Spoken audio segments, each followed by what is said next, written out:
Episodio 80 con Ana Galán. Bienvenidos al podcast Triunfa con tu libro, ayudando a autores de libros de ficción y no ficción a autopublicar y vender sus libros con éxito y conseguir unos ingresos que te permitan vivir como autor o emprendedor. Comienza este episodio con Ana Nieto. Hola, hoy estamos con Ana Galán, autora de libros infantiles y juveniles que ha vendido nada más ni nada menos que más de 1 millón de libros de esta temática. Ella, que es veterinaria, trabaja en Estados Unidos desde hace muchos años, dejó su profesión de veterinaria, estuvo trabajando en la editorial que publica los libros de Harry Potter, que se llama Scholastic, y era editora de los libros en español de esta importante editorial. Ya desde hace tiempo dejó ese trabajo y se dedica a escribir libros, como te decía, de la temática infantil y juvenil. Me encanta tener a Ana porque el contenido de esta entrevista me lo habéis pedido muchos, que hablemos de las particularidades de lo que es la literatura infantil y juvenil. Y Ana se va a centrar mucho, pues en toda su experiencia, su enorme experiencia, sobre todo desde autora que publica con editorial y cómo escribir los libros y muchas más cosas que yo creo que os van a resultar muy interesantes. En el próximo capítulo lo que vamos a hacer es entrevistar a autores que en lugar de escribir libros infantiles para una editorial lo están haciendo por sus propios medios, es decir, autopublicando, ¿no? Así tenemos una visión un poco diferente. Así que sin más, damos comienzo a la entrevista. Te aviso que al final, error mío, corté la entrevista un poquitín antes de que se termine, entonces la ultimísima parte no aparece, pero yo creo que el contenido que tenemos de todo el resto merece la pena. Y pues aquí os dejo con Ana Galán para que nos cuente cómo escribir libros infantiles y juveniles. Hola Ana, ¿qué tal? ¿Cómo estás? Hola, ¿cómo estás tú? Ana, ¿también? Sí. Esto va a ser un lío. Tocallas. Una residiendo en Madrid, mi caso, y el tuyo estás en Nueva York. Sí, estoy en Nueva York con un día maravilloso hoy. Soleado y genial, sí. Qué bien. Aquí ha sido también así, pero ya está anocheciendo aquí. Son las 6 de la tarde y ya casi de noche. Sí. Bueno, Ana, pues nada, déjame presentarte así rápidamente, por lo menos hacer una introducción. Eres, creo que asturiana, aunque te has criado en Madrid. Vives en Nueva York con tu familia. Has escrito varios libros, muchos libros para niños y para no tan niños. Y pues hoy me gustaría que los oyentes te conocieran a ti, para hablar de tu afición y tu profesión ya, que es la literatura infantil, ¿no?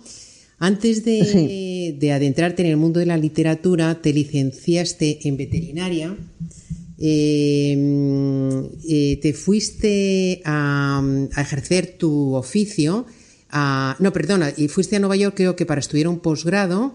Luego estuviste trabajando como cirujana en un hospital veterinario, tuviste tu primer hijo y decidiste quedarte en casa con él. Bueno, yo me quedo aquí para que tú nos cuentes desde ese punto cómo empezaste a escribir o cómo empezaste a trabajar, porque has trabajado, ahora nos lo contarás, en el mundo del libro. Y cómo acabaste. Lo último que he sabido yo de ti es que has vendido más de 200.000 ejemplares solamente con una colección de libros, ¿no? Infantiles. Así que nos quedamos ahí desde que te quedaste en casa con tu primer hijo. ¿Y qué pasó desde entonces? Pues mira, me quedé en casa, quería estar con él y la verdad es que tampoco me pagaban demasiado como para volver a trabajar y al cabo de unos meses, la verdad es que mi hijo era tan bueno que se pasaba todo el día durmiendo, pues necesitaba hacer algo más y empecé a hacer traducciones desde casa. Empezaba sobre todo temas médicos porque, claro, tenía todos mis conocimientos de veterinaria y luego tuve otro hijo y luego tuve una hija y al final pues empecé a hacer traducciones de temas médicos, a hacer traducciones de cosas infantiles, de libros para niños, con varias editoriales que hacían programas de texto en Estados Unidos y de ahí pues empecé a trabajar de ayudante de una editora en una editorial que se llama Scholastic, que es una editorial muy grande de infantil y juvenil en Estados Unidos, son los que publican Harry Potter. Bueno. Y esta mujer se retiró, me ofrecieron su trabajo de editora bueno, yo estuve a cargo de la división de libros en español de esta editorial durante 10 años. ¿Tanto infantil como para adultos? No. Ellos solo publican infantil y juvenil y a veces publican materiales para profesores y demás, pero es literatura infantil y juvenil. Uh-huh. Y después de 10 años, pues decidí coincidía que además mis hijos eran adolescentes y coincidí que quería empezar a trabajar por mi cuenta, que quería estar más en casa, porque pienso que cuando debes estar en casa es cuando tus hijos son adolescentes, no cuando son pequeños. Que no está nada mal quedarse en casa cuando son pequeños, pero yo creo que es más recomendable. Sí, tal vez que sea más recomendable. Ya no es cuestión de ser agradable o no agradable. Y bueno, y hace ya, pues ya no lo sé, 3 años decidí lanzarme por mi cuenta, dedicarme a escribir, a hacer trabajos editoriales también para algunas editoriales de edición, de corrección, traducción, y aquí estoy. Ajá. Bueno, eres una persona muy interesante por muchos motivos y uno de ellos es que conoces muy bien el libro infantil desde la doble óptica, ¿no? De haber trabajado en una editorial, haber leído muchos libros infantiles y juveniles y luego haber escrito tú, ¿no? ¿Cuántos libros más o menos has podido escribir? Yo creo que libros publicados, no los he contado, pero creo que tengo como 50 o algo así. Luego tengo muchos libros pequeñitos que son partes de programas de literatura que ya ni los pongo en mi página web, ¿no? Uh-huh. Porque son una colección de muchos. Uh-huh. Pero sí, o sea, publicados así a la venta y demás, yo creo que unos 50. Bueno, no está nada mal. ¿Y cuál ha sido el que más has vendido? Pues la serie que fue un verdadero éxito, la serie Mondragón, que es una serie para niños entre 7 y 9 años, y que es de fantasía. Bueno, para mí no es del todo de fantasía, pero aunque sean dragones. Sí, sí. Y esa en realidad la sacó Everest, tuvo un gran éxito. En España solo se vendieron más de 200.000 ejemplares. Se ha traducido a 13 idiomas. La verdad es que era el sueño de un autor.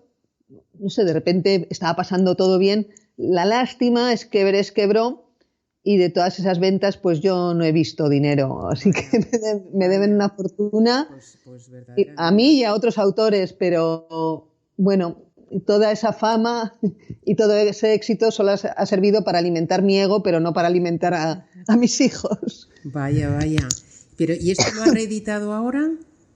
Y ahora la editorial Planeta saca las nuevas aventuras de la serie, que son libros nuevos, con nuevas ilustraciones, nuevas aventuras, y esperamos poder llegar a donde habíamos llegado antes, ojalá, ¿no? Bueno, estamos ahí haciendo esfuerzos y espero que los niños, claro, los que seguían la serie de Mondragón, ahora ya son mayores, no creo que lean, pero espero que los más pequeños pues se animen y enganche tanto como antes, ojalá. ¿De qué franja de edad, para qué franja de edad está dirigido, habías dicho, esta serie de Dragón Mondragón? Todo depende del nivel de lectura, ¿no? Pero yo diría entre 7 y 9 años para leerlo independientemente, pero tengo muchos mensajes de padres que empezaron a leérselos a sus hijos a los 6 años y el padre lo leía con los niños, y también tengo niños un poco mayores que también les ha gustado.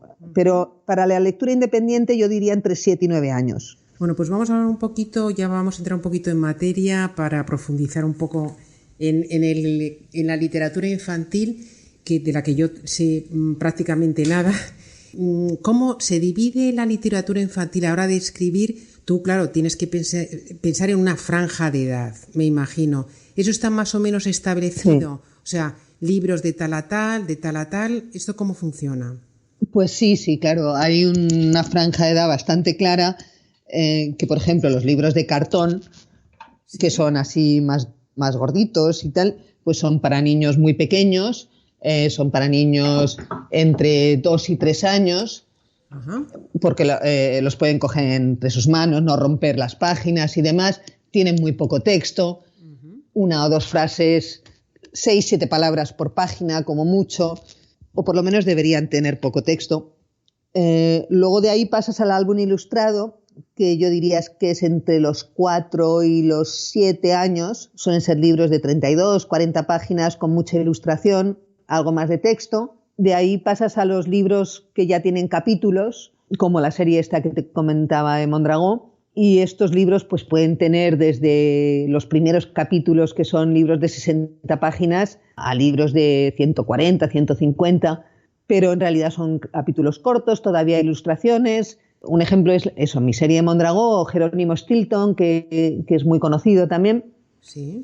Y de ahí pasas a novelas a partir de 12 años, 11 años, ajá, desde Harry Potter a ya novelas para adolescentes. Vale. Yo clasificaría así los géneros y luego, por supuesto, tienes ficción, no ficción, fantasía, pues como poesía, todo tipo de estilos literarios. ¿No? Uh-huh. Bueno, y entonces, dentro de esta clasificación, ¿cuál tiene mayor, cuál es más comercial o cuál tiene mayor volumen de ventas? La de 2 a 3 años, 4 a 7, 8 a 10, 11, la juvenil. Pues eso es muy difícil de contestar, depende todo del autor. El conocido Blue Jeans de España tiene un éxito tremendo, vende muchísimos miles de ejemplares y es juvenil. Jerónimo Stilton también, que es la serie que te digo que tiene capítulos y demás entre 7 y 10 años, también tiene muchísimo éxito. Uh-huh. Todo depende del autor, de la serie. No te sabría decir cuál es el que tiene más ventas. Eso en realidad deberías preguntárselo a los editores de infantil y juvenil en España. Yo te puedo decir que en Estados Unidos, cuando yo llevaba el programa editorial, nosotros solo publicábamos en español o libros bilingües en español e inglés y eran sobre todo álbum ilustrado. Y nuestra franja era entre los 4 y los 7 años, era nuestro mercado más grande. Y para escribir literatura infantil, ¿tienes que pensar como un niño? ¿O cómo tienes que escribir para niños? Y me imagino que también variará un poco también según la franja de edad a la que escribas, ¿no? Claro. Yo creo que para escribir para niños sí que tienes que pensar un poco para niños. Tienes que tener un vocabulario apto para los niños, que no sea demasiado complicado, sobre todo en las edades más jóvenes, ¿no? Palabras demasiado complicadas, metáforas muy rebuscadas, todo esto se pierde, los niños lo pierden. Tienes que ser bastante más directo, con un lenguaje sencillo y algo que entiendan, porque un niño, en cuanto lee 5 palabras en una página que no entiende, pues se va a aburrir, lo vas a perder. Y a medida que avanzas en la edad, pues ya puedes ir añadiendo vocabulario. Pero yo lo que veo muchas veces es que los libros para niños son un alarde literario muchas veces por parte de algunos autores, que dices, bueno, sí, escribes bien, pero es que un niño lo vas a perder a la primera página, ¿no? ¿Para quién estás escribiendo? ¿Para ti o para el niño? Creo que tienes que tener muy en cuenta para quién estás escribiendo y la edad que tienen. Uh-huh. ¿Y tú de dónde sacas tus ideas para escribir tus libros infantiles? Pues es curioso, yo creo que en realidad yo nunca he llegado a crecer, a madurar. Uh-huh. Y sigo siendo muy niña, me encantan los muñecos, me encantan los juguetes, me gustan los animales, tengo muchas cosas, me encantan los animales, tengo muchas cosas un poco de niña todavía. Y bueno, me inspiro es una de las cosas que me preguntan muchas veces dónde encuentras la inspiración. La inspiración yo creo que no te llega, ¿no? Hay que buscarla. No, tú no vas a una tienda a comprar 1 kilo de inspiración y tampoco estás sentado en un sofá y de repente ¡bum!, te llega, sino que tienes que ir buscándola. Entonces vas mirando pues situaciones divertidas que te has podido encontrar en la calle, o lo que ha hecho tu perro, o una contestación que te haya podido dar un niño, y todo eso basándote en lo que ves, en lo que observas, es lo que uso yo para mis historias. Uh-huh. Y para elegir el personaje, que también es curioso porque muchos protagonistas principales suelen ser también animales, ¿no? ¿Eso cómo se construye? ¿Cómo lo eliges? ¿Por qué lo eliges? Son animales, has dicho. Muchas veces el muchos de mis principal o todos los personajes son animales, ¿no? Sí, hay muchas razones para eso, pero alguna es de un tema políticamente correcto. A veces no sabes si pone una niña, un niño, o de qué raza, de qué color, de qué tamaño, alta, baja, gorda, flaca. Ajá. Y entonces, mira, al final pones un animal y te ahorras muchísimos problemas y muchísimas protestas, la verdad. Uh-huh. Otras veces porque, no sé, es más divertido que sea un animal el protagonista que no una persona, porque puedes hacer otras cosas que a lo mejor una persona no podría hacer, o pueden hacer cosas que no quieres que los niños hagan y piensas que siempre usando un animal pues no se les va a ocurrir. Pero otras veces son niños. A mi serie de Mondragón los personajes en realidad son un grupo de niños bastante normal. Uh-huh. La única diferencia es que tienen dragones, ¿no? Que tienen dragones que son más bien mascotas, caballo, medio de transporte, pero son niños. Todo depende de la historia que pienses y yo creo que sí que tienes que pensar en tu protagonista, imaginártelo cómo es, dónde vive, qué personalidad tiene. Todo eso lo tienes que tener en tu cabeza antes de empezar a escribir. No necesariamente tienes que escribirlo, pero tienes que conocer a tu personaje bien. Y luego, ¿qué es importante a la hora de escribir una historia? O sea, contar una aventura, contar eso una historia, dar una moraleja, no lo sé. ¿Qué es importante para que...? Depende de lo que quieras escribir y a quién quieras atraer. Yo sé que los padres muchas veces buscan valores en los libros. Yo raramente escribo un libro pensando que voy a enseñar valores. Y mucha gente en la serie esta que hemos comentado me dicen, es un libro lleno de valores. Y yo siempre digo, yo no escribo un libro pensando que voy a enseñar valores a los niños. Yo escribo libros de aventuras. Que luego los niños entre ellos se ayudan, bueno, es mi forma de pensar, o que respetan a los animales, es mi forma de pensar, pero no pretendo dar lecciones cuando escribo un libro de aventuras. A mí me parece que todos los libros con una moraleja a mí me aburren infinitamente. No sé, hay mercado para todo, pero a mí personalmente me aburren. A mí me gustan los libros que me hacen reír o que me hacen pasar un buen rato, pero los libros para niños que siempre tienen una lección es como, bueno, vale, ya he entendido. ¿Y cómo se trabaja con un ilustrador? O sea, yo antes de grabar esta entrevista hablé un poquito contigo y me comentabas que tú trabajabas en Scholastic, que las editoriales prefieren libros infantiles sin ilustraciones, que lleguen sin ilustraciones porque la editorial tiene sus propios ilustradores, ¿no? Entonces, cuéntanos un poquito, para alguien que no sepa mucho, que no haya trabajado con editoriales todavía, cómo debe presentar el libro y cómo se trabaja luego con los ilustradores. Pues efectivamente, mucha gente piensa que cuando presenta un manuscrito, que no están manuscritos, pero bueno, un documento de Word con tu historia, que tienes que presentarlo con unas ilustraciones. Y creo que es un grave error. Primero porque con gran frecuencia las ilustraciones que te presentan no son buenas, no son hechas profesionalmente. Y segundo porque al editor normalmente le gusta elegir sus propios ilustradores. Le gusta un cuento, le gusta una historia y él quiere o lo ve con cierto ilustrador que conocen o que les gusta.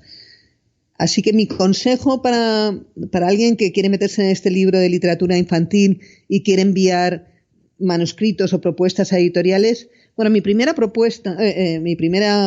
sugerencia es que se busquen un agente literario.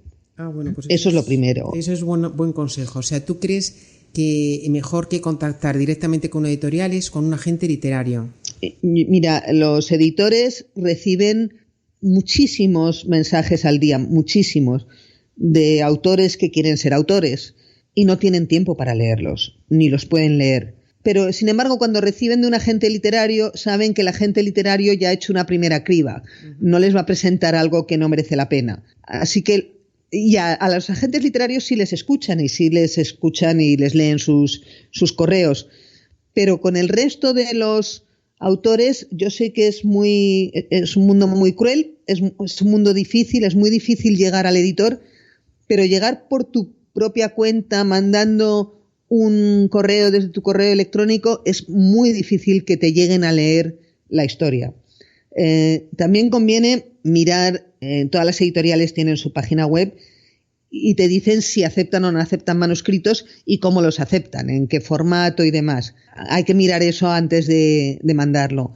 Pero aviso, o sea, las editoriales están hasta arriba, no publican tantos libros. Si un editor publica a lo mejor que 10 libros al año, pero recibe miles de propuestas al año.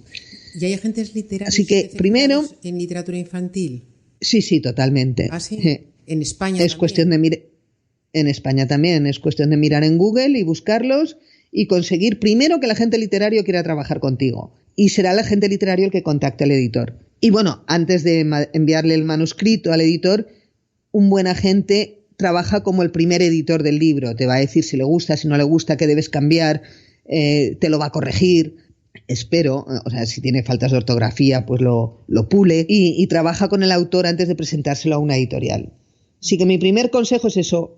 1, mira la página web. 2, intenta que tu trabajo lo acepte un agente literario. Trabaja con el agente literario y deja que la gente trabaje por ti, que es su trabajo. Uh-huh. Y luego no mandes, a no ser que seas un ilustrador profesional y lo que quieras es hacer una propuesta ilustrada por ti porque eres un ilustrador profesional, manda el cuento, solo el texto, sin ilustraciones. Luego, el editor, si al final consigues que te compre tu cuento y lo publique, es muy probable que el editor ni siquiera comparta contigo las ilustraciones hasta que el libro esté terminado. Yo tengo cuentos que no he conocido a los ilustradores y que me lo han enseñado ya cuando estaba terminado. El escritor puede más o menos protestar, pero mi consejo es si estás empezando, pues ponerte demasiado pesado y protestar demasiado no te va a favorecer mucho y debes confiar en tu editor. Igual que confías en tu agente literario, debes confiar en que tu editor sabe lo que está haciendo. Uh-huh.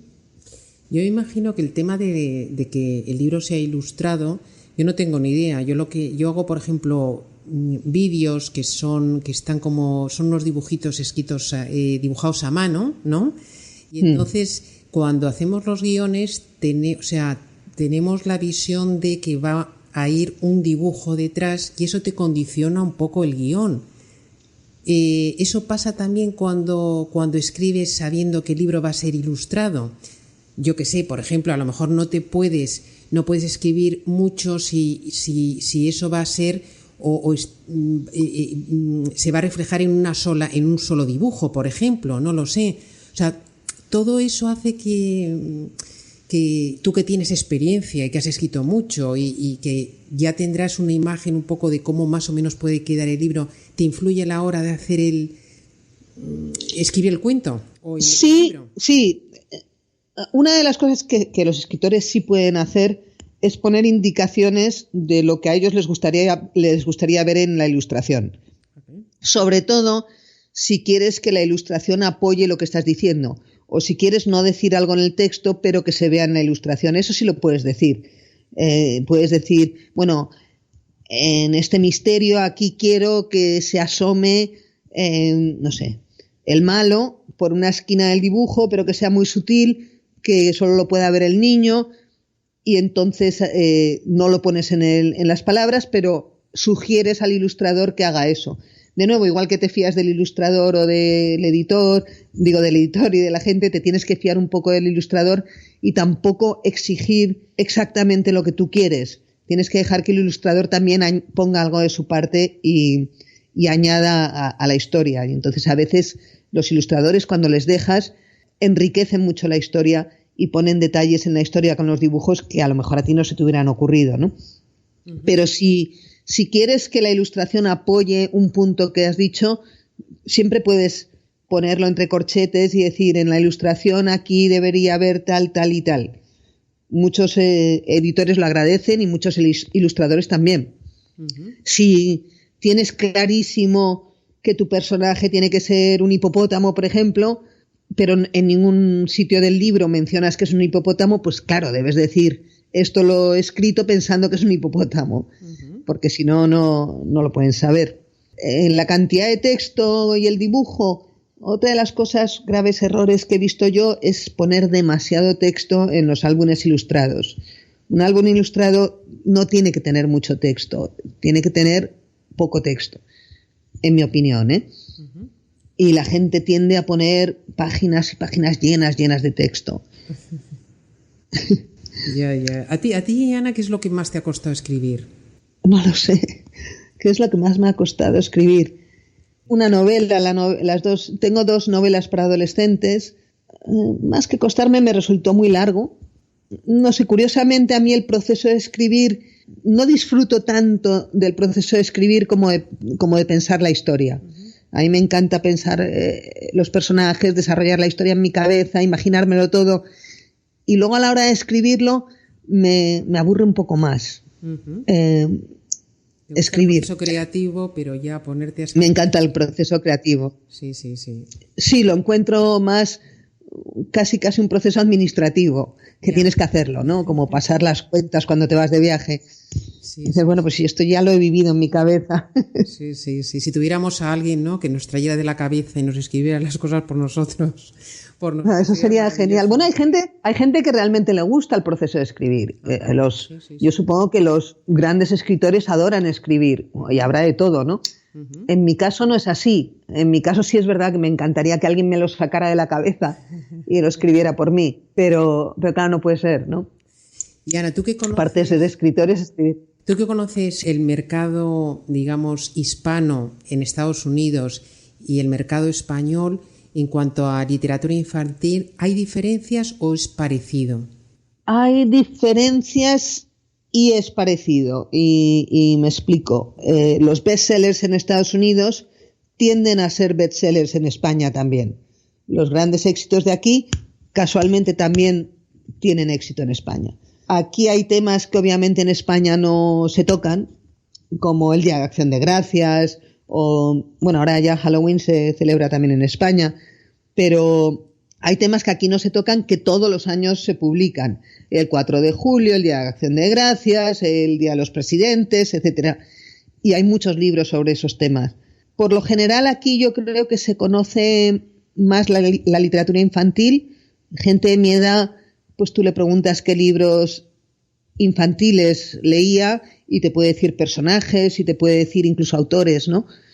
En España yo creo que todavía no hemos llegado ahí, pero llegaremos. Y la ilustración quizás es diferente, y ya no te hablo del mercado hispano, te he hablado del mercado americano.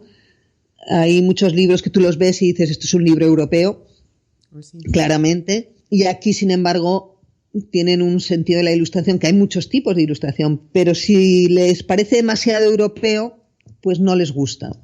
Uh-huh. Es curioso, ¿no? Cada uno tiene sus gustos. Puede ser ahora mismo, a lo mejor parecido a lo que ocurre en el mercado, digamos, latinoamericano, ¿no? Que a lo mejor libros que se ve que son de España se aceptan, y a lo mejor aquí libros con esa terminología pues mexicana o colombiana o tal no se aceptan tanto, ¿no? Sí, desgraciadamente. Yo creo que el español es bastante cerrado en ese sentido. También no nos engañemos, cuando los libros se venden en México y en Argentina, los mexicanizan y los argentinizan, si es que eso es una palabra. Sí. En Argentina todos los libros, sobre todo los infantiles que se venden en Argentina, los pasan no todos, pero muchos los pasan al español argentino. Uh-huh. Y las editoriales hacen ediciones especiales para Latinoamérica, sin usar el vosotros, sin usar verbos como coger, o que quiere decir cosas muy feas, y utilizando palabras más neutras. Uh-huh. En España es verdad que es muy difícil vender un libro infantil latinoamericano. Uh-huh. Y yo no sé, a lo mejor si cambiaran, yo creo que Caré lo intentó, y creo que Caré intentó incluso cambiar el lenguaje y ponerlo más español, pero el español es bastante cerrado en ese sentido. A mí, yo cuando oigo, no, en español se dice así, muchas veces, yo llevo aquí ya muchos años y pensando, bueno, en español de España se dice así, uh-huh, pero en Colombia se dice de otra manera, y en México de otra manera, y todos son correctos, ¿sabes? El español colombiano es perfectamente correcto para Colombia, uh-huh, y el español peruano para Perú, y el español de España es correcto para España.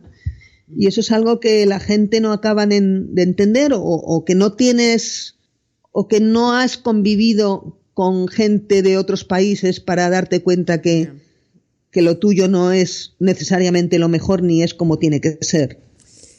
En cuanto a tiradas, ¿tú tienes idea cuál puede ser una tirada media de un libro infantil en España? Sí, claro que lo sé. Yo creo que una tirada media de un libro infantil en España puede ser de 2.000 ejemplares. Uh-huh. Para hacerte una idea, cuando yo estaba a cargo de la división en español de Scholastic, para publicar nosotros un libro en español teníamos que tener una tirada de 15.000. Uh-huh. Eso que el mercado español en Estados Unidos es muy, muy, muy pequeño. Lo que pasa es que geográficamente es muy grande. Uh-huh. Pero si no llegabas a 15.000, pues no te daban los números. Uh-huh. Claro, en inglés, pues hablamos de cifras de 50.000, 70.000. Uh-huh. Pero sí, la diferencia en cifras son muy, muy, muy, muy grandes. Uh-huh. Y todas estas nuevas tecnologías, que los primeros en utilizarlos son los niños, ¿cómo puede influir en la literatura infantil? O sea, vamos a hablar un poquito, no sé, de aplicaciones móviles. O sea, ¿esto es competencia contra el libro? ¿No es? ¿Hay que hacer libros interactivos para niños? ¿Cómo ves tú la situación hoy de las nuevas tecnologías y los libros infantiles? Yo creo que hoy por hoy todavía los libros en ebook, por ejemplo, no están llevándose el mercado en la literatura infantil. Yo lo sé porque tengo series con Planeta, una serie que se llama El Club Arcoiris, por ejemplo, y la diferencia de ventas entre ebook y el libro en papel son pues el 1000% entre uno y otro. Si vendes 1000 en papel, a lo mejor vendes 2 en ebook. Yo creo que no estamos ahí. Yo creo que, sobre todo para los niños más pequeños, el libro de cartón, el álbum ilustrado, yo creo que la experiencia es tan distinta en un ebook que en papel que todavía no. Yo creo que la literatura infantil no debería tener mucho miedo de las nuevas tecnologías de momento. Yo creo que la diferencia entre sentarte con tu hijo y leerle un libro de papel a mirar la pantalla de un iPad, pues es bastante grande todavía. Uh-huh. Y los libros, me imagino que los libros en la franja de edad, por supuesto, de 0 a 3 años y de 4 a 7, me imagino que el comprador es el padre, ¿no? Quizá de 8 en adelante, claro, o la madre, o los abuelos.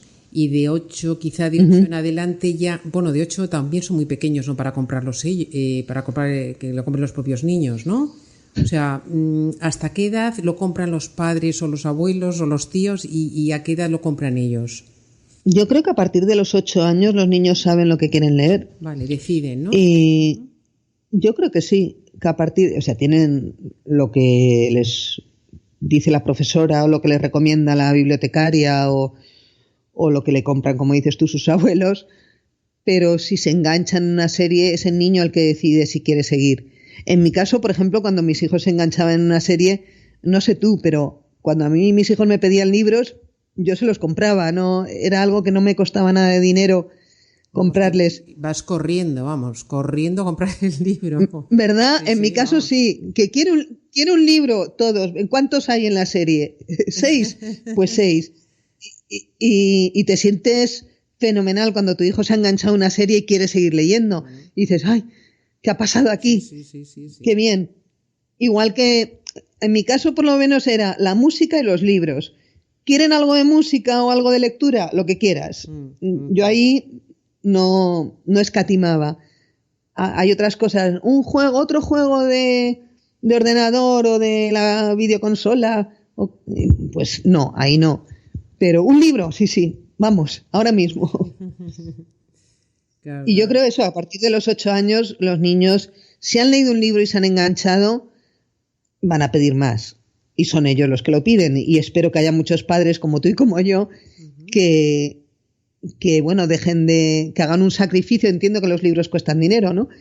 Pero yo prefiero dejar de gastar un día, no sé, en Coca-Colas o en sacarles a comer a McDonald's o en incluso ir al cine y comprarles un libro. Yo creo que es una inversión mucho mejor. Pero claro, yo vivo de esto también, ¿no? Claro. ¿Y tus hijos bueno, me imagino que habrán leído todos tus libros, sabiendo que su madre es la autora? Habrán sido conscientes poquito a poco. Cuando eran tan pequeños quizá no. Yo creo que te imaginas mucho. Como dicen en casa del herrero, cuchillo de palo. Yo no sé si las 2 novelas que tengo para adolescentes se las han leído ninguno de ellos. Fíjate. Los libros de la serie Mondragón, uno de mis hijos, por ejemplo, es mi mejor editor. Es de esas personas que les dices, oye, mira, estoy atascada en esta historia, esto es lo que ha pasado en este momento, y me ayuda y me da sugerencias. De ahí a que se haya leído el libro luego hay un paso muy largo. Bueno, ya te vale de mercado. El otro día, curiosamente, yo estaba en España y me escribe por WhatsApp mi marido y me dice, oye, te han llegado los libros nuevos del Club Arcoíris, que por cierto me leí uno y no lo pude dejar, me encantó. Fíjate. Y digo, mira, pues ahí tienes más de la serie. Sí, por lo que dices tú, en casa de herrero muchas veces cuchillo de palo. Sí, y además tampoco, no sé, yo creo que cuando alguien de tu familia se lee tu libro, la crítica que te van a hacer no va a ser igual que un desconocido. Y por ambos lados, puede ser o muy mala o muy buena. Exacto, también, sí. Pero no te puedes fiar de ninguna de ellas. Sí, es verdad. Bueno, ¿y cuál sería el mejor consejo que te han podido dar como escritora? El mejor consejo, escribe. Es una tontería o suena un poco tonto o simple, pero si quieres si quieres escribir, lo que tienes que hacer es escribir, es ponerte todos los días, escribir lo que quieras, no escribas pensando que vas a vender el cuento, porque lo más seguro realmente es que no lo vendas, y lo más seguro es que no lo publiques, aunque, bueno, lo puedes autopublicar, pero es muy probable que ese cuento no vea la luz. Así que escribe lo que tú quieres y lo que te apetece y lo que quieras hacer, y escribe todos los días. Escribe lo que quieras, lo que te dé la gana, pero escribe. ¿Y tienes tú idea de cuántos libros has llegado a vender? ¿En total? Sí. Más de 1 millón de libros, seguramente. ¡Qué barbaridad! Sí, yo tengo un libro en Estados Unidos, por ejemplo, que está en la lista de Amazon desde hace un año, en los bestsellers en español, y creo que ya lleva un montón, lleva cerca de 250.000 ejemplares o algo así. Es una barbaridad, sí, es una pasada.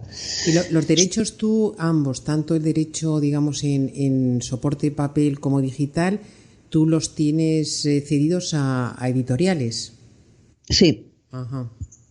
Sí, y eso es algo que también es otro consejo. Si consigues por fin que un editor te publique un libro, léete el contrato y léetelo, porque yo entiendo la ilusión de, aunque no me paguen, porque lo he oído muchas veces, es que aunque no me paguen, no, que te paguen.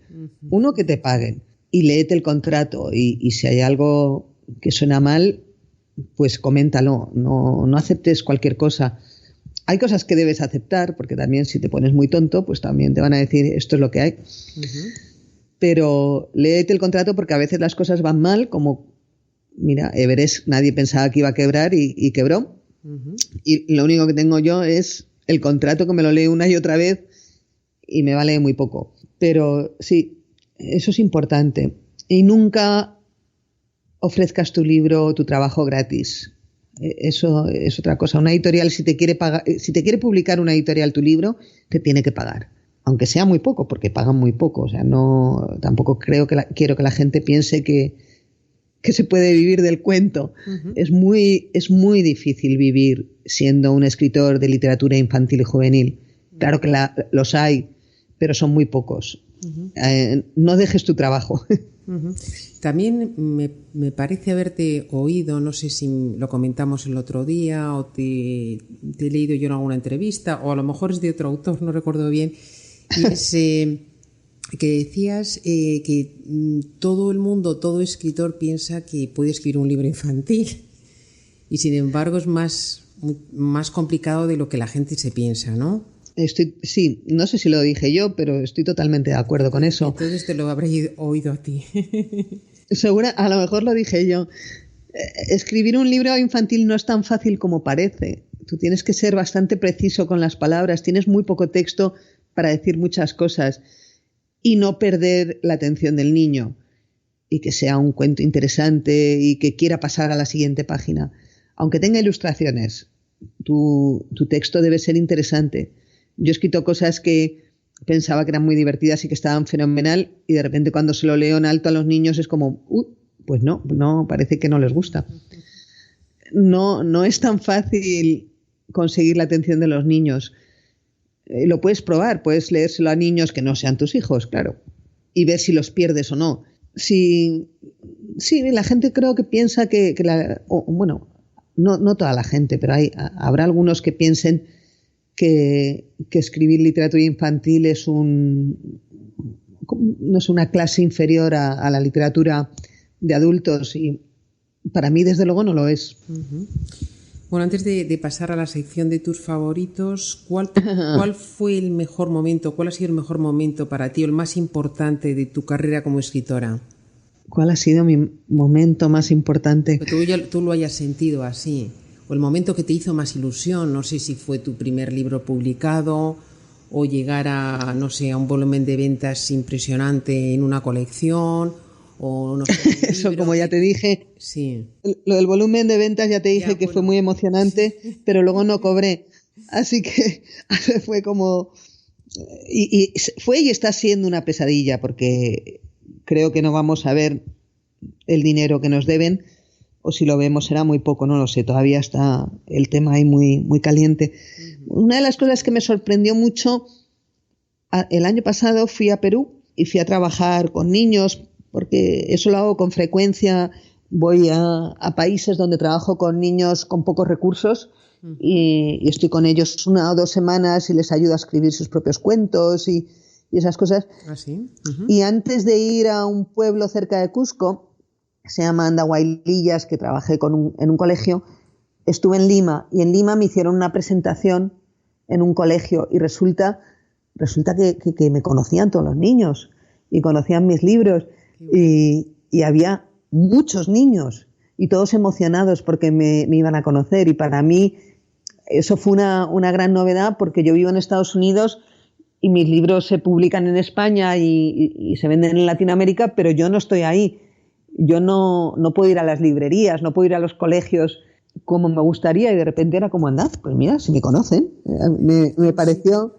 Tan lejos, un sitio tan perdido, casi, sí. y que los niños te conozcan. Increíble. Sí, me pareció... Qué bonito. No sé, me pareció muy chulo.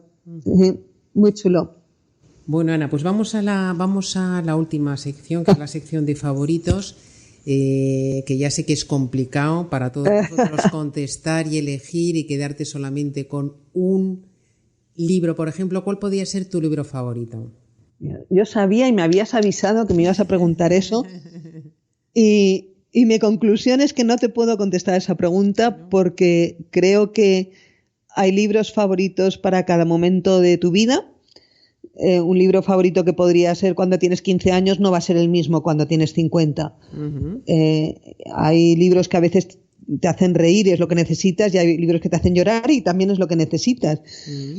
Pues yo tengo tantos libros que me gustan. Sí, alguno que te hayas leído. Pues yo te puedo decir... Que te haya gustado, por ejemplo. Mira, yo ayer me quedé hasta las 2 de la mañana leyendo el libro de La chica en el tren. Ah, sí. Que ahora es un... Han hecho la película. ¿Has oído hablar? Sí. ¿La han hecho? ¿La han sacado ya o no? Sí. En España la han estrenado. Y es un libro que pues mira. No lo he leído, pero lo tengo muy presente porque yo me repaso continuamente los bestsellers en Amazon y siempre aparece La chica del tren. Pero... qué gracia, porque yo no voy al cine. No me gusta ir al cine. y la tele veo pues lo que mi marido tiene el mando y lo que pone él pues es lo que vemos, y a mí no sé ni encender la tele. O sea, tengo aquí, si te enseñaba una foto, hay 5 mandos aquí. Así que no tengo ni idea cómo se hace esto. Yo a veces le llamo y digo, oye, ¿cómo se pone la tele? Así que no estoy al día. Pero me estuve leyendo el libro, me alegro habérmelo leído sin haber visto la película, que ahora que dices que ha salido, la veré cuando salga en vídeo. Y me encantó. Ayer me quedé hasta las 2 de la mañana leyéndolo. ¿Ves? Entonces, ¿cuál es mi libro favorito? El de ayer era ese. Pues el de ayer. Por ejemplo. Nos quedamos con ese. Fenomenal. Visita la web triunfacontulibro.com, donde encontrarás los enlaces a este episodio y otros contenidos de interés para autores y escritores.